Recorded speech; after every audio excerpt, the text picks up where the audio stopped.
Time is precious. It drips away slowly, painfully, like blood from a wound. Once we lose it, we never get it back. Perhaps no one understands this as much as my family. You see, we are marked, or maybe a better word would be timed. I don't want to get ahead of myself. I don't want to ramble. Time is ticking. My brother and I lived as ordinary a life like everyone else, right up until the day we found them, the venerated ones. He was 13 and I was 9. We were playing one of my favorite games, hide and seek. I remember listening intently as Horace counted down from 30. 25, 24. He already knew all of my hiding spots, but I was prepared to throw him a curveball this time. So I was going to finally go to the one place we were forbidden to enter.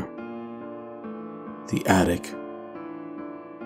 I tugged at the cord with the stick that Dad left in the hall and watched as the little ladder came tumbling down. I felt an immense amount of trepidation, though I chalked it up to the fact I was being deliberately disobedient. I climbed up the ladder and pulled it back up behind me. The attic was completely dark, and there was so much dust that I began to sneeze. I hoped Horace hadn't heard me. I dashed across the room and looked around desperately for a place to hide. And that was when I saw the purple curtain. It seemed to be billowing, though there was no air and certainly no windows up here. I paid no mind to it. I just wanted a good place to hide. I ran up to the curtain and yanked it aside. Before me, on a table draped in what looked like brown leather, was a row of 9 hourglasses. The hourglasses were quite large, made out of what looked like ivory and glass, and each had black sand in it. 5 of them were undisturbed, no sand pouring, but 4 of them, spaced out indiscriminately, were slowly seeping sand through the narrow crevice within. I can't explain it, but I found myself transfixed. I was only snapped out of my daze when a hand touched my shoulder. "Oh!" I yelped, whirling around as Horace stood there, looking confused. "You little asshole. You left the stick in the hall. What are you doing up here? Mom and Dad will... What are those things?" When Horace and I questioned our parents about the hourglass, I was sent to my room while they had a discussion with Horace.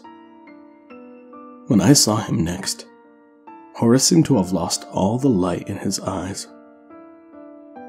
I prodded him for information, but all he did was tell me that if I went into the attic again, I would be given up for adoption. That was enough to keep me sincere. I eventually forgot about our little adventure up into the attic, until when I was 15 and my grandmother passed away. My father took me aside to give me the typical life and death talk, only this one wasn't so typical. "Listen, son, I know this is going to be hard to take in, especially with all of us grieving, but you must know, now is as good a time as any. I'm not trying to be funny, and I'm not pulling your leg. Everything I say from here is true and extremely vital. A couple of centuries ago, we had an ancestor make a deal with something. It gave him everything he wanted, but it wasn't without a price. He was cursed to know the day of his death, as were the other members of his family. 9 in total. I listened with dread, unable to completely process what I was hearing. This sounded like an old folk tale, but the look on my father's face told me otherwise. It bestowed upon each of them an hourglass, and for each generation since then, only 9 of our family have been allowed to be alive at a time. What happens if there are more than 9? I asked, and somehow, my father seemed to grow even more dour. Only 9, he repeated. Every time one of us is born, the timekeeper flips one of the hourglasses, and the cycle goes on. You're always welcome to peer upon the venerated ones, but why would one want to fill oneself with such dread?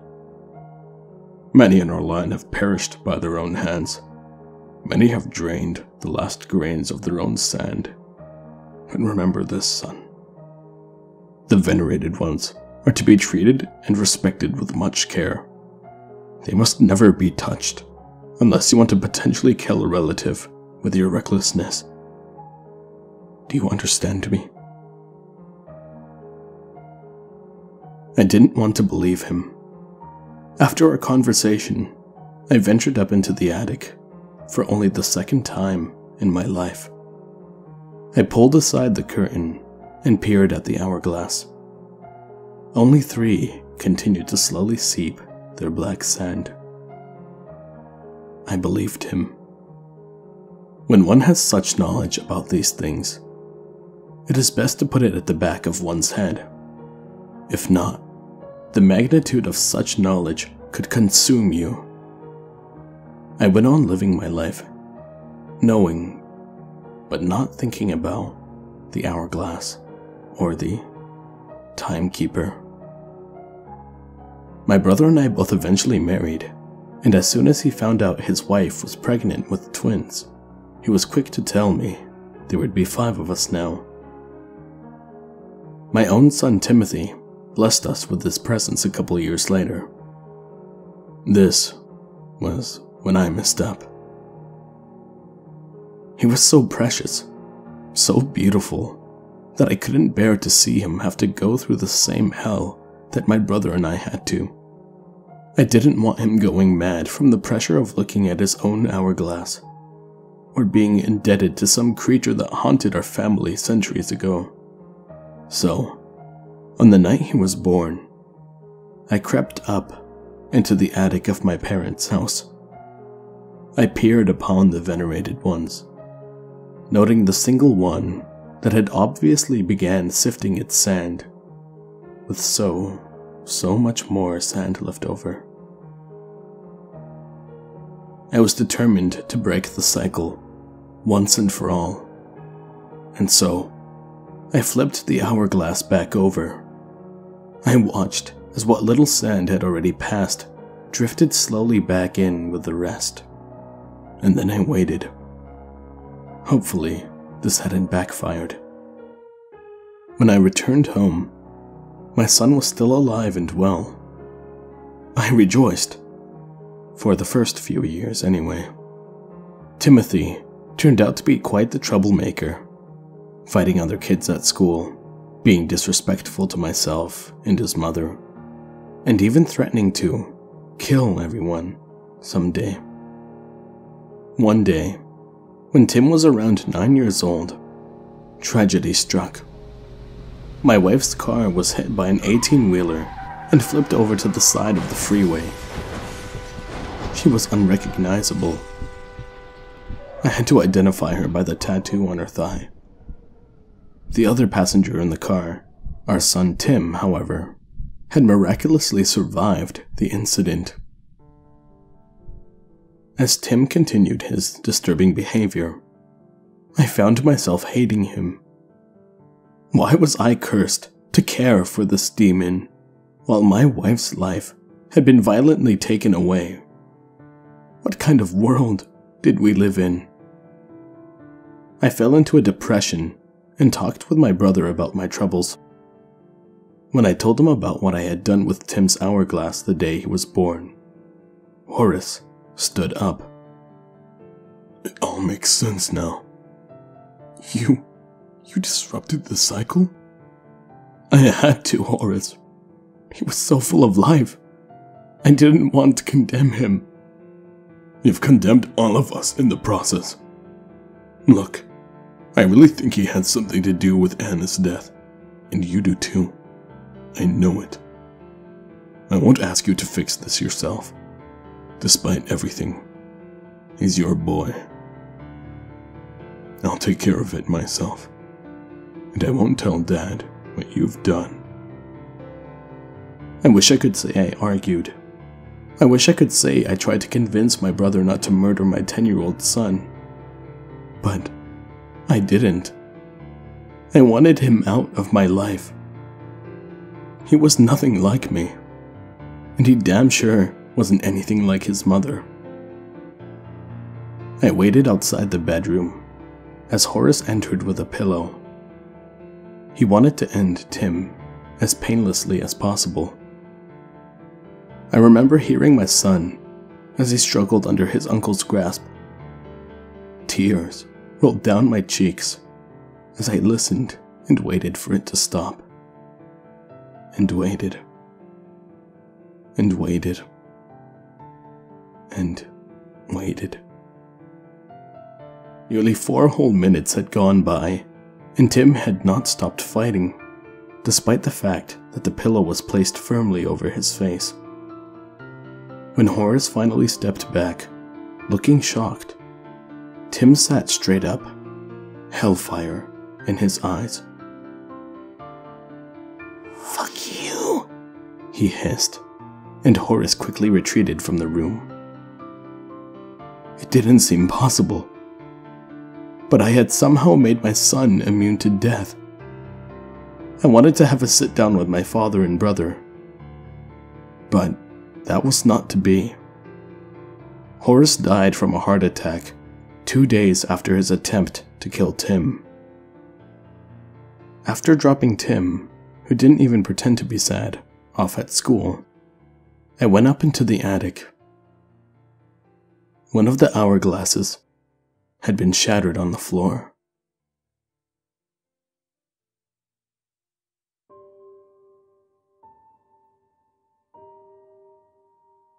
"52 hours and 24 minutes after my brother's passing, we held his funeral service at my parents' church. Mom sobbed repeatedly, nestling her head into my father's chest as he held her. Tawny, Horace's wife, wore sunglasses, her head bowed, a Bible clenched in her hands. Their children, twins Clara and Octavia, were teary-eyed as they stared up from the latest family friend to give his testimony. Behind him, on the wall, a clock held my attention. Tick, tock, tick, tock, tick, tock. Tim was seated next to me, looking as uncomfortable as a hyena in a pride of lions. He was fidgety, looking here and there, tugging irritatedly at his tie and collar. This was the first time he had been to church in years. I watched him out of the corner of my eye, my fist clenched so hard in my pockets, it was a surprise I hadn't cut off my own circulation. Tim was muttering under his breath, and I distinctly heard the word bullshit. Maybe we were the hyenas, and he was the lion.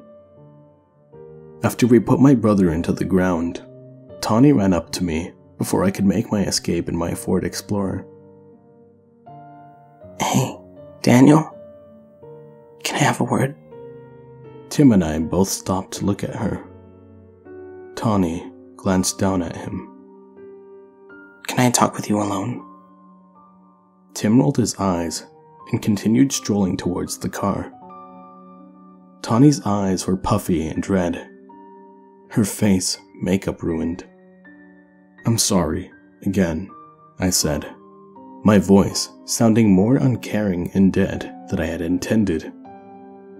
Tawny shook her head, staring down at the ground. He was your brother, Daniel. He told me about the hourglass. Excuse me? Don't act like you don't know what I'm talking about. What do you call them? The venerations or something like that? I grimaced. Venerated ones. Tawny sniffed. Yes, well, I know all about them.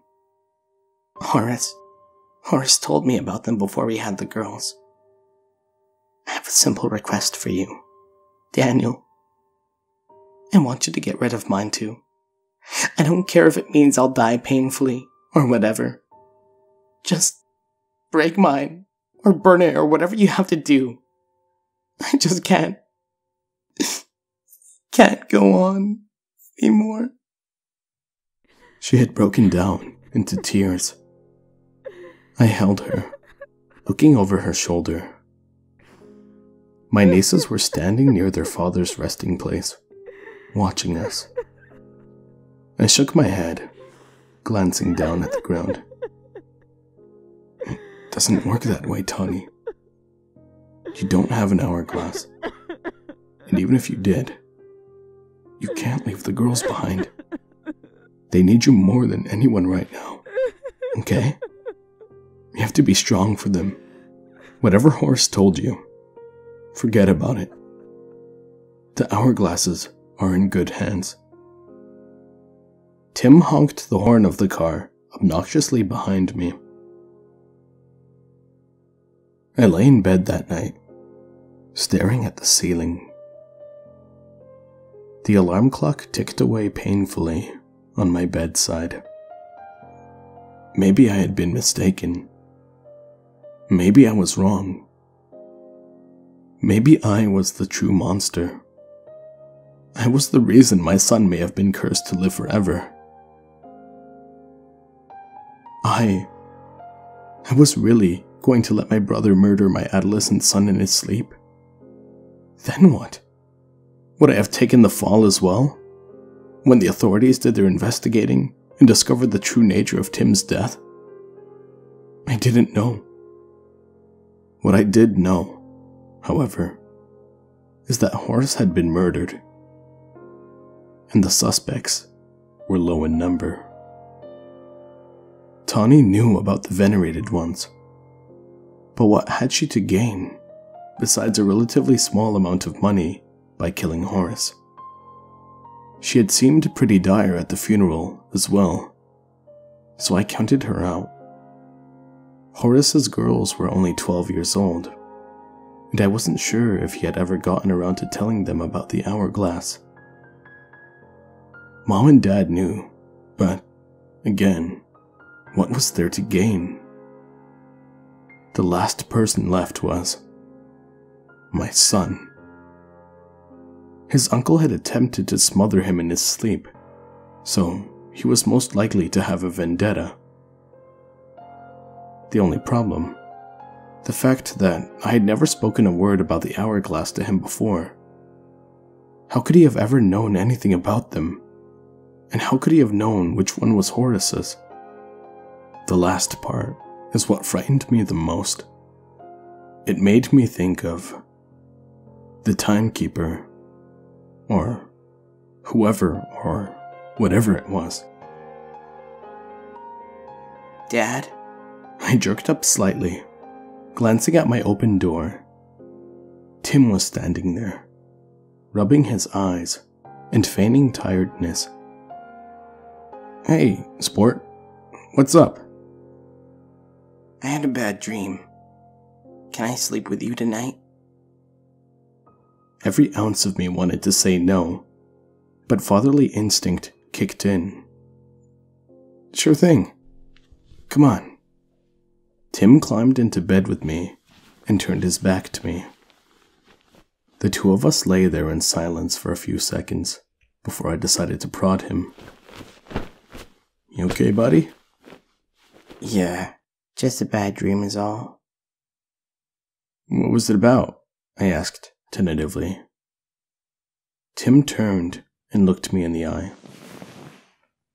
Uncle Horace. I hoped my eyes didn't betray me. I had to put on the surprised and concerned act.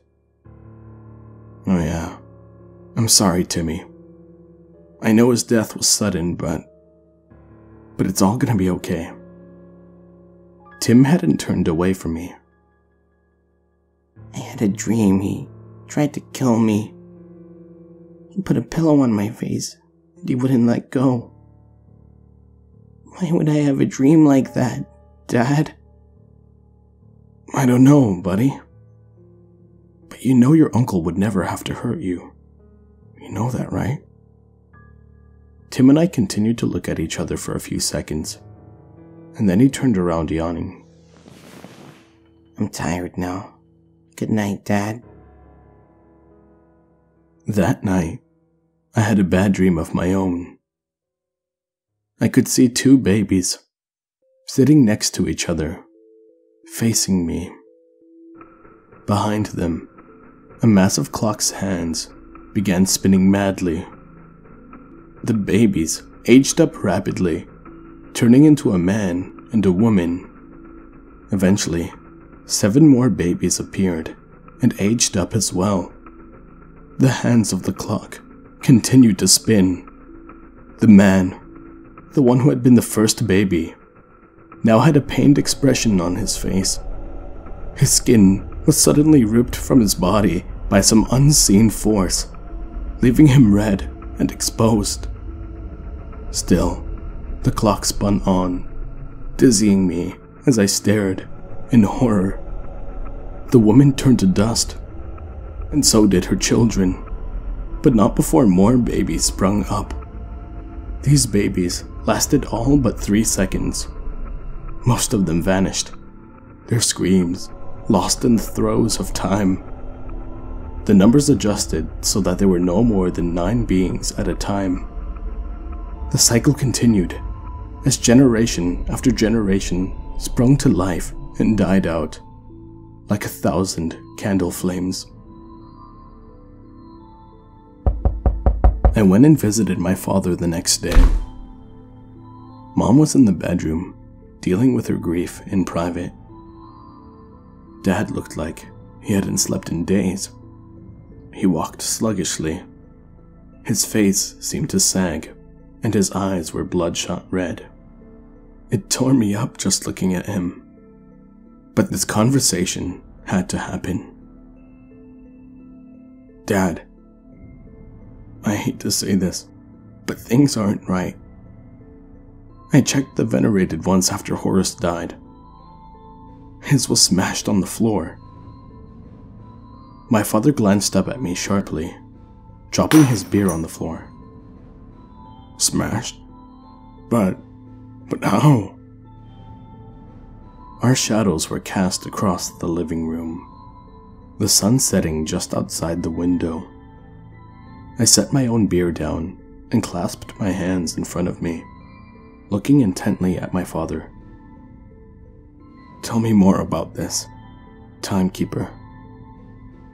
Dad, please, if we are to be prepared, if we are to overcome this, you have to tell me everything. Dad stared at me for a few seconds longer, and then he sat in his chair, closing his eyes. I only know the more gruesome details because my grandfather was quite the grim old man. I kept it from you and Horace because I didn't deem it necessary, but there was more to our ancestor and his deal. You see, he tried to outsmart the timekeeper. That only resulted in complete and utter agony.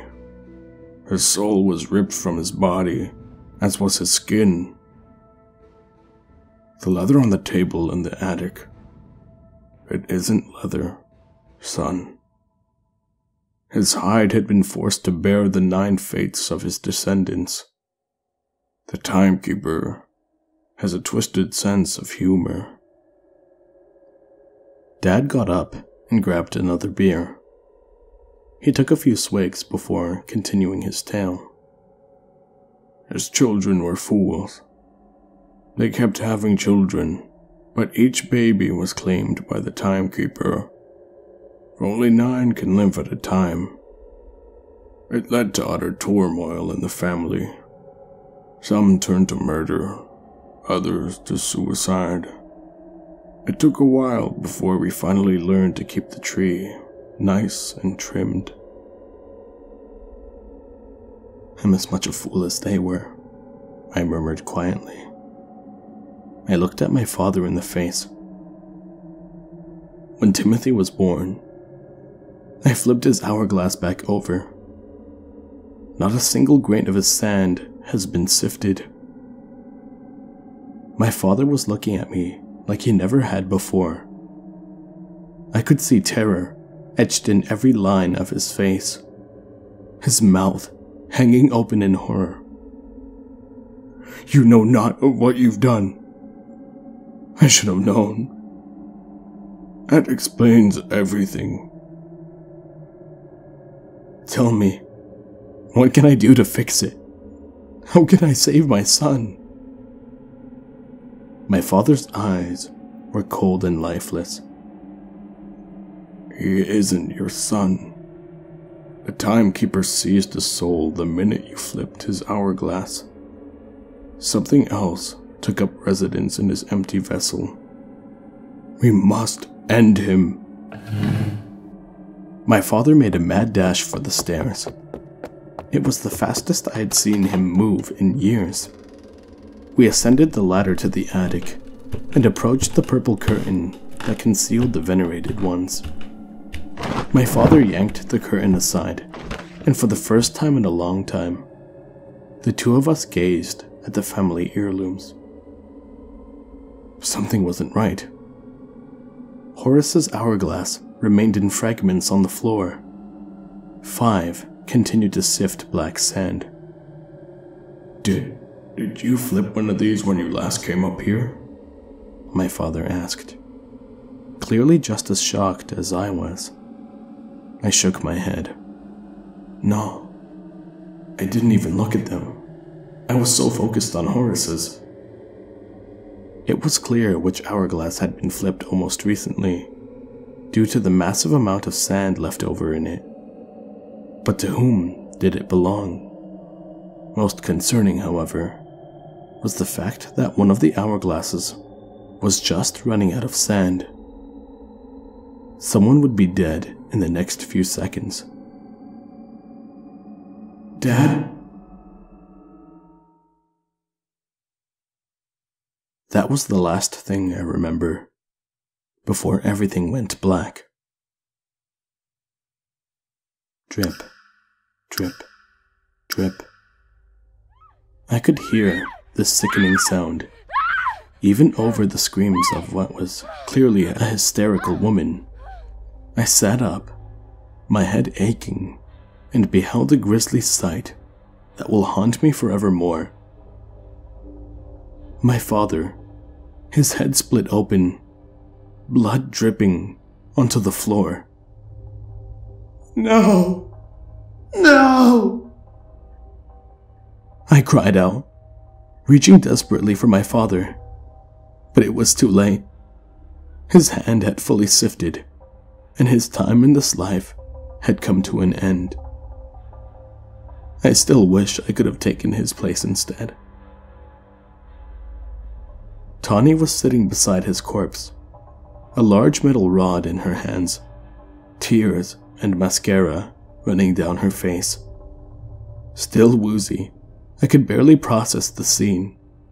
It was only a few minutes ago that my father and I had been sitting in the living room and talking. Now he was gone, gone forever, and my sister-in-law was here. Nothing made sense. Oh my God. I swear I didn't mean to kill him, but I must have hit him too hard. I only wanted to disarm you. The reality of what had just happened hit me like a bus. My father was dead.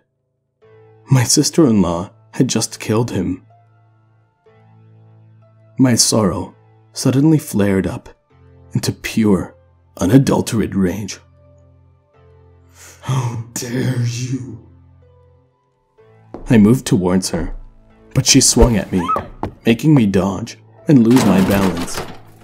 I fell into the table, sending one of the hourglasses catapulting into the air. It shattered on impact, glass and black sand flying in every direction. I stared apprehensively at the ruined hourglass. To whom did it belong? If we were lucky, then maybe it was Tim's. Don't move. Don't move, Daniel. Or I'll have to hurt you, damn it. What do you want? I demanded. My despair towards losing my father and my apparent concussion merging together into unfathomable agony. Tawny's eyes were on the remaining 7 hourglasses. I thought about what you said yesterday. About how my girls need me. Tawny sniffed and quickly wiped tears from her face. And then I realized how right you were. How selfish would it be for me to leave them here as orphans? So I'm going to take them with me in the most painless manner possible. I'm going to break their hourglass. Tawny, you've lost your mind. Think about what you're saying right now. Those are your daughters. They love you and don't deserve to die. Horace wouldn't have wanted you to go out like this. I have no other option. I can't go on, Daniel. I can't. Drip, drip, tick, tock, tick. I stood up, putting myself between her and the hourglasses, 4 of which were sustaining human lives, including my own. Well, that's too bad. I'm not letting you murder my nieces. Tawny's eyes darkened. She reached into her jacket and slowly pulled out a pistol. I didn't want it to come to this, Daniel. I like you. Just like I liked your father. But you see, I killed him. And I will kill you too, if you don't get the fuck out of my way. I stared at the gun, defeated. I sighed, my shoulders sagging. Fine. I love Clara and Octavia, but I don't want to die. It's okay. We'll all be together again. Me, the girls, and Horace. A happy family in heaven. I nodded, my head hanging. You can move now, Daniel. You won't know which hourglass belongs to the girls. Only family can tell. I'll get them for you. Tawny nodded slightly, wiping her nose with the back of her hand. I turned and looked down at the hourglass on the table. My ancestor's flayed skin seemed to be calling out to me. He had gone against the timekeeper and paid for his foolishness. Now, I was paying for mine. Hopefully, this gamble would play out the way I wanted it to. Only one of the hourglasses had more sand sifted through it than the other 3. I picked it up and flipped it over, sealing my fate. My body felt immensely tense, and I was suddenly even more woozy than before. Surely, this was the right thing to do. The only thing to do. I took a deep breath and turned back to my sister-in-law. It's over, Tawny. Put the gun down. We just had this conversation. Stand aside. Stand aside before I shoot you. I could hear a deep, terrible voice in the back of my head. a voice as ancient as time itself. The words it spoke, grinding closely together like the gears of a clock. What have you done?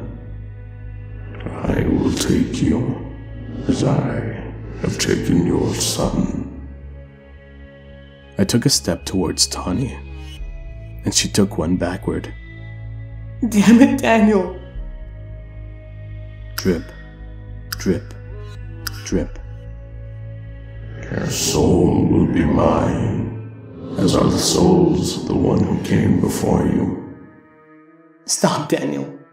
I will shoot you. Tick, tock, tick. Nothing but time is forever, and once I expire from my current vessel, yours will become mine. You're wrong. You will never expire from your current vessel. I've already made sure of that. Drip, drip, drip. Tawny stared at me in absolute and utter confusion, but my words weren't directed at her. Tick, tock, tick. I took another step. Crack. She fired the gun, hitting me directly in the chest. I nearly lost my footing, the pain akin to the plunge of a hot knife into my torso. But I didn't fall. Instead, I kept coming for Tawny. She fired again, and this time, the bullet hit me in the neck. I gargled and spat out blood, and though the pain was indescribable, I continued moving towards her without breaking a step. The next bullet grazed my face, tearing a hole in my cheek. Why won't you die? Because I can't. Tawny attempted to aim the gun at the hourglass behind me, but I lunged at her, the two of us falling to the floor. The gun fired again, but this time, I hadn't been hit. Tawny's eyes widened for a second, but then they slowly closed, and she was still. Blood continuing to seep from my wounds. I stood up and looked back at the hourglass. I could hear my mother screaming in the hallway below about the gunfire. By the time the police arrived, I had already carefully hidden the hourglass in my car. I went with them to the hospital for medical assistance and questioning, though I knew there was no point. I was merely cooperating with the investigation. The doctors couldn't explain how I was living with a hole in my heart. They wanted me to stay, to undergo more tests, but I forced my way out of the hospital. I took the hourglass to a safe, temporary place. A place where I know Tim will never find them. And then I went to pick him up for school. He glared at me sideways the entire drive home. I could hear his every thought. The timekeeper knew that he had been outsmarted. He cannot die, so long as he does not find and destroy his own hourglass. And I cannot die, nor be possessed, as Tim is already harboring the ancient entity. Tim cannot kill me, and I hold all the cards. I can break both of our hourglasses if I have to, removing the timekeeper from any human vessel. He will no longer trouble the living any further. Whatever plan he had of hurting others through my son will be challenged as long as I have something to say about it. I will speak to my nieces when the time is right, and I will figure out more about my brother's third child in time. Time is no longer of the essence. There is pain, but what is pain against time?